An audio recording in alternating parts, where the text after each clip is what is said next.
How are you starting your day today? Coffee? Alarm snooze? Maybe a quick scroll on your phone? But what if I told you, some of America's most powerful leaders had morning routines so strange, they sound almost unbelievable? Think your morning routine is tough? Try starting your day with a skinny dip in a freezing river. On purpose. Or deciding that bourbon is a perfectly acceptable pre-breakfast drink.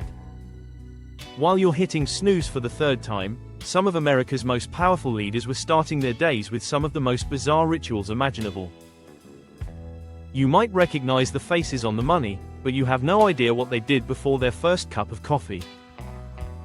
These aren't just quirky habits.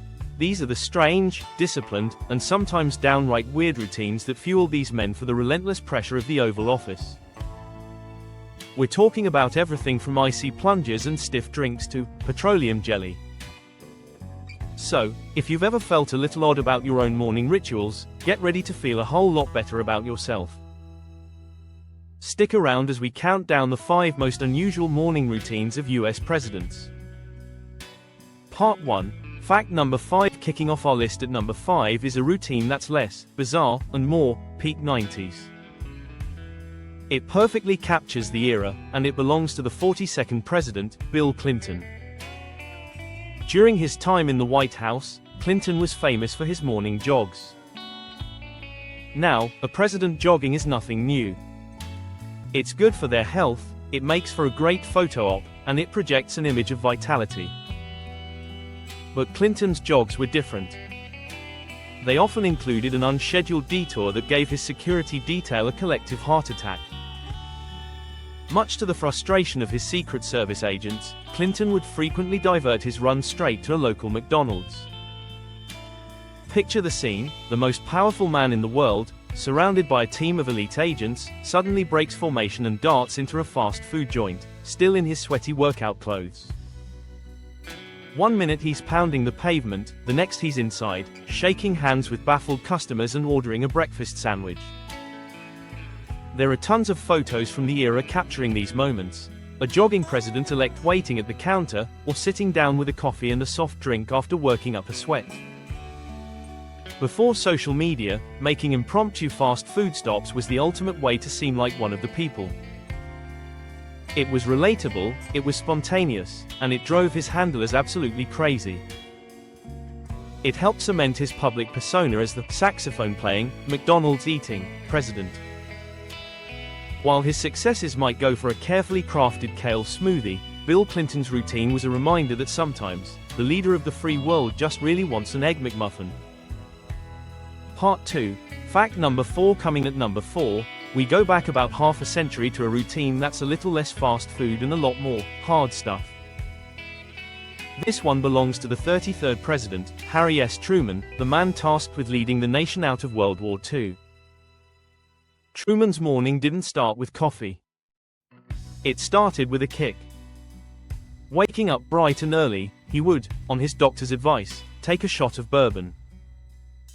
He was particular about it, too. His preferred brand was Old Granddad, though he was also known to enjoy Wild Turkey. He claimed the whiskey got the engine running for the day. This wasn't some secret habit. It was a prescribed part of his daily regimen. After his morning shot, he'd have a glass of orange juice and then head out for a brisk, 10-block power walk.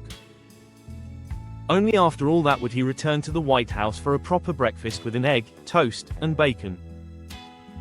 As you can imagine, not everyone was on board with this potent start to the day. His wife, Bess, was reportedly not thrilled with the prescription, but Truman, a man of immense discipline, stuck to his routine. He had a mountain of work to tackle each day, and for him, this was the way to power through it. His fondness for bourbon was well known and even became part of his no-nonsense political identity. In a world of what he considered elitist martini drinkers, Truman's shot of whiskey helped paint him as a down-to-earth man of the people. It might raise a few eyebrows today, but for Harry Truman, it was the fuel he needed to navigate a world in turmoil. And believe me, we're just getting to the really strange ones. If you're enjoying these weird historical facts, make sure you hit that subscribe button so you don't miss our next video. Part 3. Fact number 3. At number 3, we have a ritual so uniquely peculiar, it's hard to imagine anyone else doing it. This is the morning routine of the 30th President, Calvin Coolidge. Known as Silent Cal for his quiet and famously frugal personality, Coolidge was a man of few words and, apparently, very specific habits. His presidency during the Roaring Twenties was seen as a symbol of old-fashioned common sense. His morning routine, however, was anything but. After getting a solid 10, sometimes even 11 hours of sleep, Coolidge would enjoy his breakfast in bed. And while he ate, he received what can only be described as a head massage. Here's the weird part. White House staff were instructed to rub petroleum jelly all over his scalp. Yes, you read that right. While eating his morning meal, the President of the United States had someone massage Vaseline into his head. This bizarre ritual supposedly had two purposes. First, it was thought to help with his sinus problems. And second, it was a pretty effective, if greasy, way of keeping his hair slicked back. Just imagine that scene in the mid-1920s, the president, propped up on pillows and eating his toast, while a staff member diligently applies a coat of petroleum jelly to his head. Coolidge was known publicly for his quiet demeanor and conservative policies, but his morning habit reveals a hidden, eccentric side. He might have been Silent Cal to the world, but in private, he was a man who enjoyed a good head massage to start his day.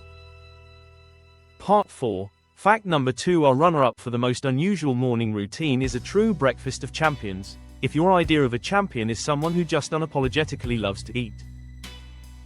This routine belongs to the 27th President, William Howard Taft. When you think of Taft, you might think of that old story about him getting stuck in a bathtub. While that tale is almost certainly false, his legendary appetite was very, very real. Taft was a genuine foodie, and his daily breakfast was something that would make a modern cardiologist weep. Every morning at 8:30 sharp, he would sit down to a meal centered around a thick, juicy, 12-ounce steak. Not bacon, not sausage, a massive cut of beef. In fact, eggs were absolutely forbidden from his breakfast table, he couldn't stand them. This colossal steak was served with several pieces of buttered toast and 2 whole oranges. To wash it all down, he drank what was described as a vast quantity of coffee, loaded with cream and sugar.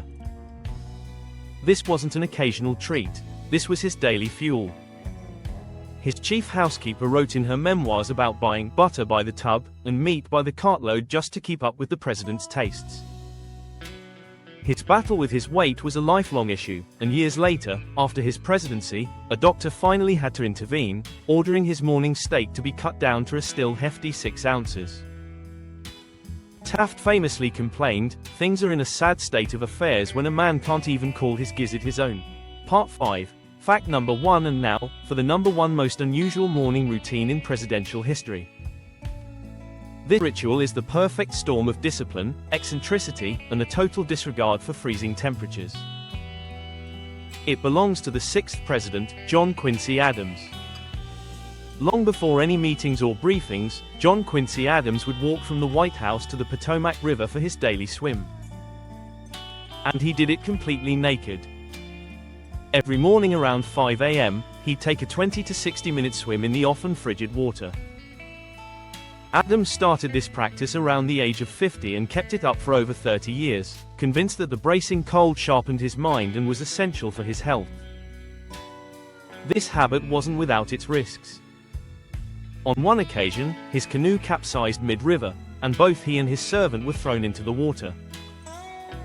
The servant, weighed down by heavy clothes, had to strip naked just to make it back to shore. The president then gave his own clothes to the servant to run back to the White House and get a fresh set for him. Perhaps the most famous story about his swims, though it's likely just a legend, involves a journalist named Anne Royal. Desperate for an interview, she supposedly found his clothes on the riverbank, sat on them, and refused to move until the naked president, treading water, finally agreed to answer her questions. While that probably never happened, the legend shows just how famous his skinny dipping habit was. And as a quick bonus, our third president, Thomas Jefferson, also believed in cold therapy. He started every single day for over 60 years by soaking his feet in a basin of cold water, crediting the habit for his excellent health. So whether it was a full-body plunge or just a foot bath, some early presidents were true pioneers of cold therapy. From bourbon shots to Big Macs, and from petroleum jelly massages to naked river swims, the morning routines of US presidents show that behind the formal portraits were real people with some truly human habits. These weren't just random quirks. They were the personal, peculiar ways these leaders chose to prepare for the immense pressures of the job. It just goes to show that no matter how powerful you are, everyone has their own weird way of facing the day. So, which of these routines do you think was the weirdest? Would you rather start your day with a shot of bourbon or a 12-ounce steak? Let us know in the comments below. And if you enjoyed this look into the secret lives of presidents, make sure to hit that subscribe button. Thanks for watching, and we'll see you next time.